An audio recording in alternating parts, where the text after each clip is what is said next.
আমার নোয়াখালী এক্সপ্রেস এবার প্রথম হিসেবে আসেই যে প্রি প্ল্যান তারা দেখিয়েছে এবং যে সুগঠনগতভাবে একটা সিস্টেম দিয়েছে আমার ভালো লাগছে। কারণ তাদের যে ডিরেক্ট সাইনিং কুশাল মেন্ডিস একটা অসাম সিলেকশন, তারপর জনসন চার্লস অনেক ভালো।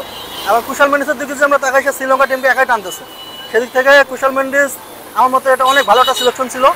কিন্তু আজকের অকেশনে যা আরেকটু আমার মতে টেকনিক্যাল হতে পারতো, কারণ আমার মনে হয় না জাকির আলীকে নেওয়া খুব একটা প্রয়োজন ছিল। তবে একটা অসাম সিলেকশন ছিল হাবিবুর রহমান সোহানকে নেওয়া একটা অসাধারণ সিদ্ধান্ত। এদিক থেকে নোয়াখালী এক্সপ্রেস অনেক ভালো একটা কাজ করছে। আবার দেখলাম মাহাদুল ইসলামও আছে, এদিক থেকে এটা আরও একটু ভালো হতে পারে। তো হাসান মাহমুদ, আবার ডিরেকশন থেকে দেখলাম হাসান মাহমুদ এবং সৌম্য সরকারও আছে, এটা অনেক ভালো একটা সিলেকশন। তো আমি নোয়াখালী এক্সপ্রেস নিয়ে অনেক আশাবাদী, আশা করতেছি তো অনেক ভালো কিছু করবে। আমার বাসা কিন্তু দিনাজপুরে, কিন্তু আমি নোয়াখালী বিজ্ঞান প্রযুক্তি বিশ্ববিদ্যালয়ে পড়াশোনা করতেছি, সেই হিসেবে আমার নোয়াখালী এক্সপ্রেস নিয়ে অনেক বড় একটা এক্সপেকটেশন আছে এবং এটা সব কোনো কাজ করবে, প্লাস সাপোর্টটা তো অবশ্যই কাজ করবে।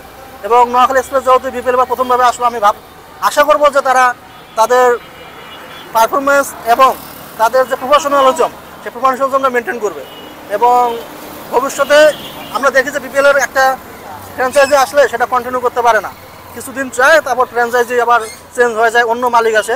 এটা দেখা যায় যে আমাদের দেশের ক্রিকেটের সাথে কোনো উপকারে আসে না এবং বিপিএলের সাথে তো বলা যায় যে কোনো উপকারই আসে না। তো আমি চাইবো যে যিনি এবার ফ্র্যাঞ্চাইজি ওনার উনি কন্টিনিউ করুক।